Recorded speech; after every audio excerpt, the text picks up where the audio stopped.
Que bom ter você aqui com a gente. Olha só, hoje eu quero trazer para nossa reflexão um tema que eu tenho visto pipocar por aí e que tem chamado muito a minha atenção.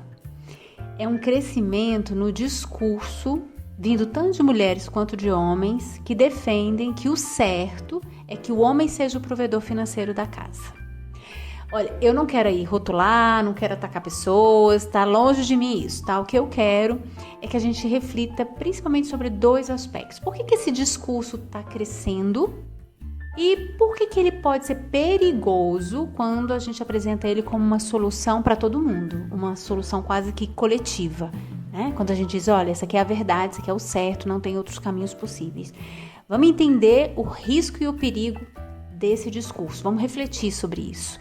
E esses dois posicionamentos, ou essas duas perguntas, vão circular aqui a nossa conversa de hoje. Bora lá? Só que antes, eu quero dar boas-vindas para você que está chegando aqui por trás dos números do nosso podcast. Eu sou a Adriana Rodrigues, sou psicóloga, idealizadora do Instituto Psicologia e Dinheiro, e esse aqui é um espaço para a gente pensar com calma, com profundidade, com um olhar mais humano sobre como e por que a gente lida com o dinheiro da maneira como a gente lida. Eu quero convidar você a refletir comigo, a explorar aí novas perspectivas na forma da gente olhar para as coisas através da lente da psicologia do dinheiro, o que muitas vezes fica oculto por trás dos números.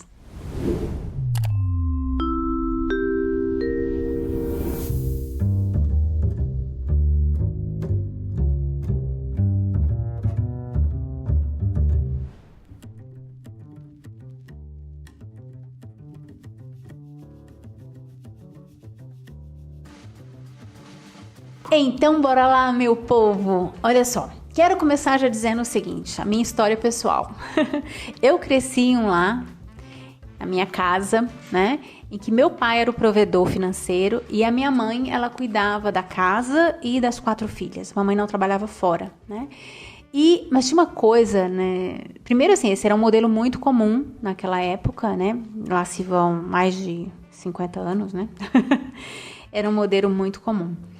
E tinha uma coisa que me marcou muito, era o que minha mãe sempre dizia para nós 4, né? Que era pra gente estudar, trabalhar, fazer faculdade. Ela queria muito que todas as filhas fizessem faculdade, porque ela não tinha tido essa oportunidade, nem meu pai. E para ela era muito importante que a gente tivesse autonomia financeira. Então, o estudo era a forma da gente conseguir bons empregos para a gente poder ter autonomia financeira. Esse era o desejo dela, que a gente tivesse liberdade de escolha. E ela dizia isso claramente, né? Para que a gente pudesse comprar aquilo que a gente achasse que era importante ou não, que a gente tivesse direitos de voz, inclusive para ficar ou não num relacionamento se a gente quisesse, mas que a gente não ficasse obrigada em uma situação que às vezes não fosse boa para nós. Então a gente sabe, né, gente? Por que ela queria isso para mim, para minhas irmãs? Porque não é que era simples e nem glamuroso aquela vida da mulher que ficava em casa cuidando da casa e dos filhos, enquanto o marido, o parceiro, saía para trabalhar e para prover essa casa. Então, hoje, muitas vezes, quando a gente escuta essa realidade, essa imposição, pregação, não sei como é que a gente pode dar esse nome aqui, para esse discurso de que o provedor deve ser o homem, a gente precisa tomar muito cuidado com ele. Porque para essas mulheres que ficavam em casa, era muito ruim. Eu lembro nitidamente de ouvir coisas como quando minha mãe pedia dinheiro. E olha só o termo que eu usei, pedir dinheiro, né? Pedir o dinheiro para comprar algo. Para que esse dinheiro? Qual a função? Precisa mesmo? Pode ser de outro jeito? A pessoa perdeu o direito de voz, de opinar, né? Então aqui a gente precisa ir com cautela, com muita cautela. Amigas, é muito importante a gente lembrar disso, né? Porque o que está sendo vendido hoje como uma solução já foi para muitas mulheres um lugar de aprisionamento. Olha o que eu disse, para muitas, não para todas, tá? Mas já foi para muitas mulheres um lugar muito ruim. E por que esse discurso cresce? Por que ele encontra espaço agora? Eu não vou entrar numa análise política, tá? Mas vou trazer alguns elementos para a gente poder pensar juntos. O que eu tenho visto perto de mim e em muitas narrativas das mulheres? Estão cansadas, estão exaustas de trabalhar muito, de não alcançar aquela renda que ela imaginava que ela ia alcançar, que traria bem-estar para ela. Porque ao sair de casa para trabalhar, a gente tinha uma expectativa como mulher, né? De alcançar o nosso bem-estar, de ter autonomia financeira. Só que o que aconteceu foi que a gente saiu para o trabalho, mas que quando a gente volta para casa, a gente está sobrecarregada, porque a gente ainda continua cuidando da casa, dos filhos, da gestão emocional, às vezes, da família inteira. Então, nós fomos para o mercado de trabalho, mas as redistribuições de tarefas não foram feitas. Então, nós estamos cansadas, estamos exaustas. E isso faz muitas vezes com que a gente busque outras formas. Então, parece que o que a gente tinha antes, essa geração agora não viveu na pele, parece que ela é mais tranquila, parece que é melhor de alguma forma. Por outro lado, eu também vejo muitos homens que estão perdidos, né? Eles perderam o lugar automático deles de poder, mas não receberam um novo modelo de parceria. Então eles não sabem direito como se comportar, que papel que eles ocupam agora, já que eles não são mais os provedores, que a mulher ou só ele como provedor, né? Só ele como responsável financeiramente pela casa. Eles não sabem mais como se comportar, não sabem qual é a função deles ali, né? Além disso, a gente também tem tido uma pressão social, ora difusa, ora muito clara, né? Sobre uma crítica mesmo. Olha, o pai e a mãe tá saindo para trabalhar e as crianças estão sozinhas, né? Os pais são ausentes da criação dos filhos, estão terceirizando a criação dos filhos, né? Essas crianças estão desassistidas. Então, a gente acaba criando uma sensação ali em torno de que ninguém está dando conta desse babado, desse negócio de educar filho, de se organizar na família. E quando tudo parece assim muito caótico, né, como a gente está vivendo uma experiência coletiva de caos, né, a gente acaba buscando modelos, papéis claros, manuais mais simples, né? E às vezes a gente acaba voltando para modelos anteriores na busca de encontrar de novo esse lugar de previsibilidade. Não vou nem dizer de suspiro, né? Como eu ia dizer, mas de previsibilidade. Um lugar que diz assim, olha, o seu papel é esse, o seu papel é esse, acabou, tá aqui, tudo claro. E esse discurso, ele cresce nesse cenário, né? Porque ele promete uma ordem, ele promete um alívio e ele promete uma segurança rápida. Mas promessas emocionais, elas precisam ser avaliadas pelo custo que também vem depois. Não só pelo que está agora, mas qual é o custo dessa mudança? Qual é o custo de eu assumir esse outro lugar? Né? Isso precisa ser olhado. E vamos imaginar aqui uma relação em que existe um acordo claro, né? O homem é o provedor financeiro e a mulher é a dependente economicamente. Agora imagina que essa mulher ela esteja insatisfeita, seja porque o marido dela tomou uma decisão sem consultá-la, seja porque ela não sente que ela tem mais voz dentro dessa relação, seja porque os comportamentos dele estão machucando ela, não está bem satisfeita, né? Será que, uma vez que ela é dependente econômica dele, ela vai se sentir segura para discordar das decisões que estão tomadas? Será que ela vai conseguir pedir direito de voz, de decisão dentro de casa? Ou surge aquele medo, né? De que se ela falar, ele vai se impor ainda mais. O medo de uma ameaça de uma separação. O medo de perder essa base material que ela tem hoje. E se essa separação acontecer? Como é que essa mulher fica? Ela tem rede? Ela tem formação, ela tem segurança, né, para sustentar essa mudança? Porque uma coisa que a gente precisa ter muito claro, né, que quando a minha sobrevivência nesse mundo capitalista depende do outro, vai ser mais difícil que eu tenha realmente uma liberdade de fala, uma liberdade de expressão, uma liberdade, inclusive, para manifestar os meus próprios afetos. Ou seja, se eu estou com raiva, se eu estou triste, né? Porque a minha sobrevivência pode sofrer uma ameaça. E aí, gente, essas relações que são organizadas, às vezes pautadas por essa realidade, elas acabam não tendo muito diálogo, acaba reinando ali, às vezes, um silêncio, um não dito nas relações, o que causa muita angústia. Agora, esse modelo, ele também não vai ter um preço alto apenas para as mulheres, ele pode ter um preço muito alto para os homens também, né? Porque quando para o homem é definido que ele é o provedor exclusivo, a identidade desse homem tá ali, ó, colada, grudada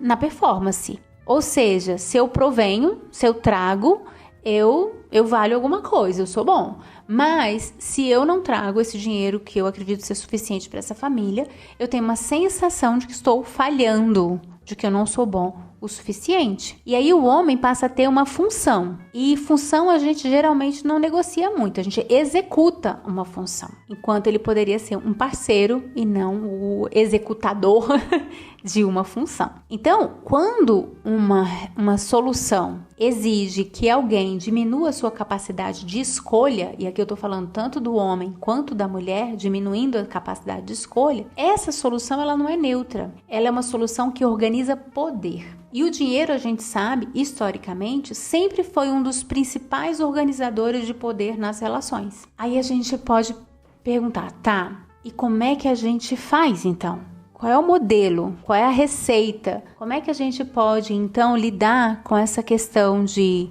trabalho, de prover o lar nas relações conjugais? Será que existe um caminho que vai trazer maior bem-estar para essas duas pessoas? Eu, Adriana, acredito que existe sim um caminho.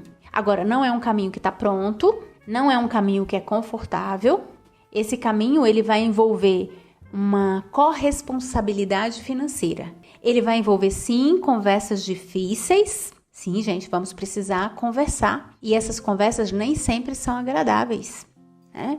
Esse caminho também vai exigir que a gente esteja sempre fazendo ajustes. Porque à medida que a gente vai vivendo, a gente vai vendo, isso aqui não funciona tão bem para nós. Vamos mudar aqui? Agora desse jeito aqui funciona bem para nós. O que funcionou para o vizinho, para o amigo, talvez não funcione para mim. Então o casal vai precisar encontrar uma forma que funcione bem para eles, mas que essa forma traga uma relação de equidade de poder, independente de quem põe mais dinheiro dentro de casa. Essa relação vai exigir uma maturidade emocional, porque eu vou precisar saber escutar, eu vou precisar saber falar, eu preciso falar de tal forma que não aumente as defesas do outro, eu vou precisar escutar de tal forma que eu não preciso toda hora estar armado, me defendendo.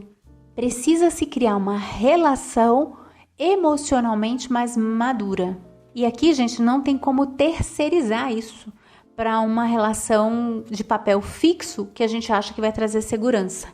Entende? Não tem como a gente dizer assim, olha, então a segurança vai estar aqui, nesses papéis fixos, a gente não vai mais movimentar isso. Não, isso não vai acontecer. Esses papéis vão ser um pouco mais fluidos, né? Ora, talvez um vai trazer mais dinheiro para casa, ora o outro. Como é que a gente vai agora equilibrar os pratos também dentro de casa? Se um vai ser o provedor, porque esse casal entendeu que é melhor que o marido seja o provedor ou que a esposa seja a provedora e que o outro vai ficar mais em casa ou mais tempo ou 100% do tempo em casa, todos os acordos precisam estar à mesa, claros. E essa pessoa que não tem a renda, não está gerando a renda, ela precisa ter o mesmo poder de voz, de opinião. Inclusive, ela precisa ter o dinheiro para que ela possa fazer escolhas independente da decisão do outro. E essa pessoa vai decidir junto, porque nós estamos falando agora de um casamento financeiro. Essas pessoas vão precisar optar e conversar sobre como é que esse dinheiro vai ser gasto, como é que esse dinheiro vai ser investido. Essas duas pessoas precisam saber a senha dos bancos, precisa saber quanto dinheiro tem em cada banco, as decisões que estão sendo tomadas. Então, sim, vai exigir maturidade para construir esse tipo de relacionamento. Também não estou dizendo que esse é o único caminho. Estou dizendo que esse é um caminho, uma possibilidade de construção de algo novo, onde a equidade existe dentro do relacionamento. Há uma relação de poder que é igual para os dois. Ninguém manda mais que o outro, porque não é mais quem traz o dinheiro, que é aquele que detém o poder dentro de casa. E isso, gente, é novo. É novo. A gente ainda não sabe fazer isso muito bem. Então a gente precisa ter a humildade de saber que aqui a gente vai ter um caminho de construção para isso.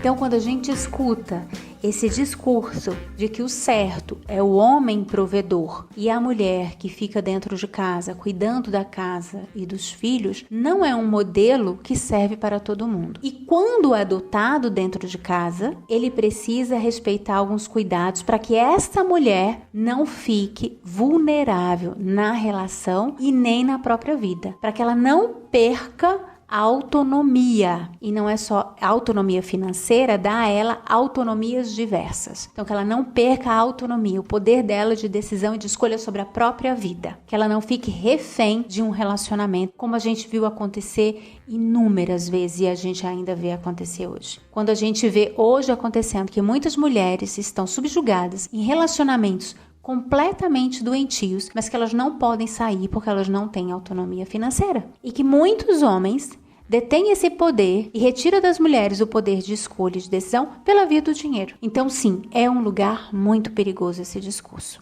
Ele é perigoso como essa solução coletiva, porque ele organiza relações a partir da dependência e não da parceria. Se um modelo de relação reduz a capacidade de escolha de alguém, ele merece ser questionado. Esse modelo precisa ser questionado, mesmo que ele pareça confortável. E sim, amigos e amigas, caminhos mais maduros dão mais trabalho. Dão mais trabalho, sim. Mas são os únicos que não nos deixam com essa sensação estranha de que não somos nós mesmos, de não podermos ser a gente mesmo, de não poder se expressar livremente neste mundo. Então, a gente precisa de caminhos mais maduros e eles dão trabalho para ser construídos. Então, toda vez que a gente busca caminhos rápidos e fáceis, às vezes a gente entra num caminho que não é bom. E o pior, propaga para todo mundo que esse é o melhor caminho. Eu sei que tem muitas mulheres que querem ficar mais em casa, que querem cuidar mais do lar e dos filhos e tá tudo bem, tá tudo bem. Que nenhuma mulher julgue a outra por conta disso. Agora, que essa mulher saiba que ela precisa ter alguns cuidados e que essa relação precisa ser de equidade.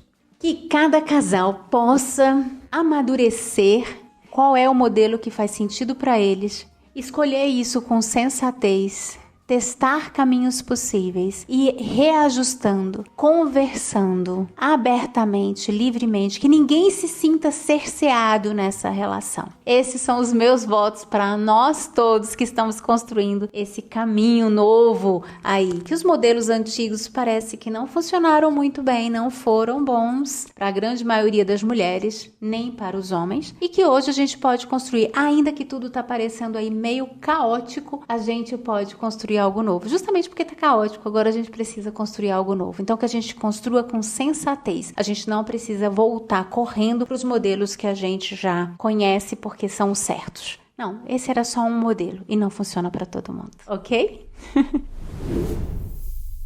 Gente, se esse episódio fez sentido pra você, compartilha aí com as suas amigas, compartilha com seus amigos para que eles também possam refletir um pouquinho sobre isso. Eu sei que é um tema super delicado em muitas relações conjugais, onde a gente não consegue conversar abertamente porque o tema dinheiro ainda é um tabu dentro da própria relação. É um lugar, muitas vezes, em que a gente não pode exercer nossa plena liberdade. Então, compartilha para que a gente possa refletir cada vez mais juntos e a gente possa encontrar esses caminhos possíveis e bons para cada relacionamento. Sem forminhas de bolo, sem dizer todo mundo tem que caber nessa caixinha. Não, porque essa caixinha não é boa para todo mundo.